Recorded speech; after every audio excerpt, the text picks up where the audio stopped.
أشهد أن لا إله إلا الله وأشهد أن محمدًا عبده ورسوله أما بعد فأعوذ بالله من الشيطان الرجيم بسم الله الرحمن الرحيم. In the name of Allah, the gracious, the ever merciful. To all the distinguished guests, Assalamu alaikum wa rahmatullahi wa barakatuhu. May the peace and blessings of Allah be upon you all. Today, I would like to draw your attention to a significant aspect of human history, one that has been a cause of great bloodshed and anguish: holy war. Some would argue that religious fanaticism, intolerance, and a rigid attitude towards faith have frequently led people to oppose religion or even take up sword and wage war upon one another. Ever since the Byzantine Empire yielded Jerusalem to the Rashidun Caliphate in the 7th century, the advance of the Islamic force into Christendom has evoked a profound unease amongst European powers. However, the Crusades also presented an enticing proposition for knights and nobles and even commoners, because it was an opportunity for them to amass wealth and wield power and acquire prestige. Those who embraced the call to arms in the name of the Crusades were assured by the Pope that their sins would be absolved and everlasting glory awaited them. This may sound familiar as we have an active war happening right now in Eastern Europe. But in recent decades, a misconstrued concept of jihad has emerged, which is a subject of great controversy. Why is this? The Holy Quran itself explains both in the first ever injunction that granted permission to take up arms in self-defense. Chapter 22, verse 40. Permission to fight is given to those against whom war is made, because they have been wronged, and Allah indeed has the power to help them.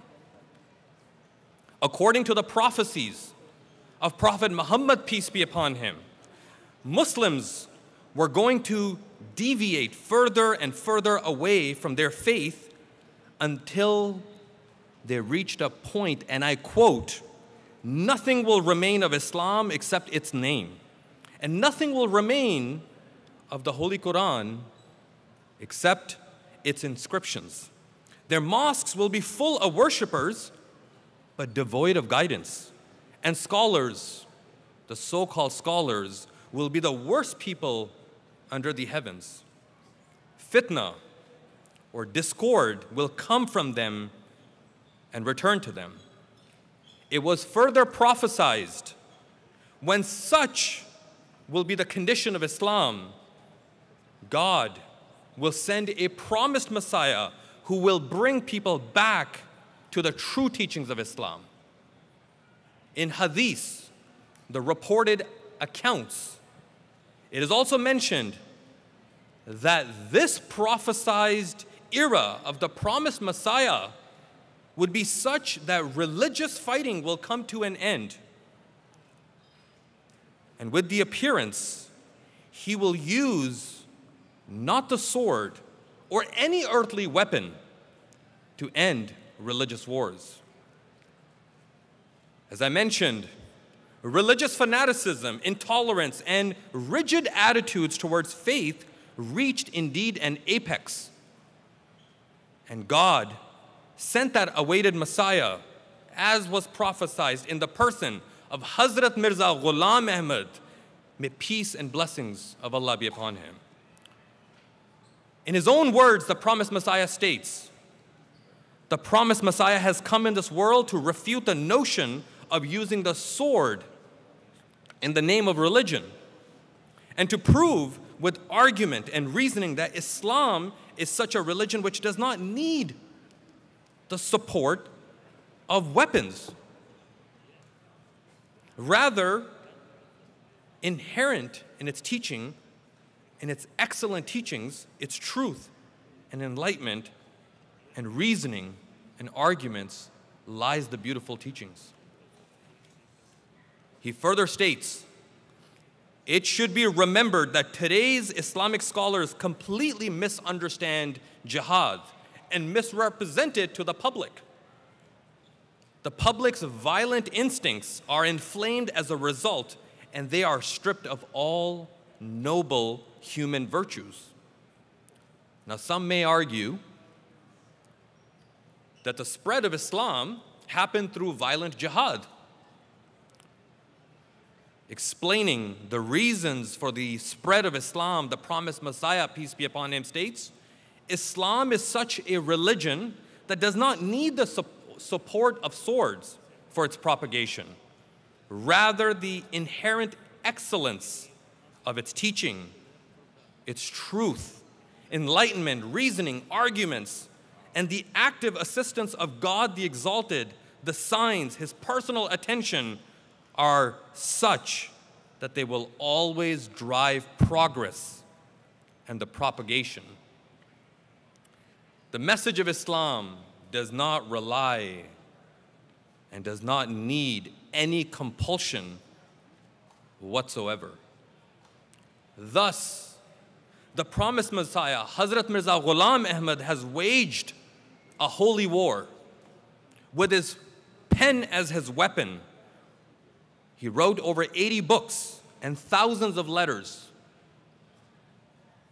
And people flocked from all over the world when they came to learn of these writings, this message. And indeed, this jihad, the jihad of the pen, has continued till today through his successors, or Khalifatul Masih. The current successor of the promised Messiah, His Holiness, Hazrat Mirza Masroor Ahmad, has continued this jihad. He has written letters to leaders across the world, from the Pope, the head of the worldwide Catholic Church, President of the United States of America, the Prime Minister of Israel, the King of Saudi Arabia, to the President of the Russian Federation, and many others. While touring Canada, Hazrat Mirza Masroor Ahmad said the following: our jihad is not a jihad of the sword or guns or bombs. Our jihad is not a jihad of cruelty, brutality, or injustice. Rather, our jihad is of love, mercy, and compassion. Our jihad is of tolerance, justice, and human sympathy. Our jihad is to fulfill the rights of God and his creation. Hazrat Mirza Masroor Ahmad concluded, if we have formed any jihadi groups, it is not for the purpose of brutally attacking and killing innocent people, or for launching evil attacks at clubs or stations or concert halls or anywhere else. Rather, it is to establish the rights of all people in all places at all times. To achieve this aim, we do not violently brandish swords or fire guns. Rather, our weapon of choice is love, compassion, sympathy, and above all, our prayers. It is this powerful practice of using the pen, intellect, wisdom to display the beauty of Islam, which has come to know as the hallmark of Islam Ahmadiyyat. With tens of millions of followers in over 200 nations, not a single example, not one, can be given of a member of the Ahmadiyya Muslim Jamaat ever taking part in a violent jihad or terrorism or taking an innocent life. By staying true to this core teaching, this community has shown great commitment and passion in their defense of Islam. Instead of striking down others, members of this community devote their lives to serving God's creation and showing their love towards them. This requires true selfishness. This is where we are selfish in serving mankind and our love for others. This is our jihad. This convention is our pen. And Ahmadis around the world will continue in this cause of spreading the true and peaceful teachings of Islam. May Allah enable us to continue this struggle with all of our ability and all of our will. Inshallah. Jazakumullah ta'ala sanal jaza.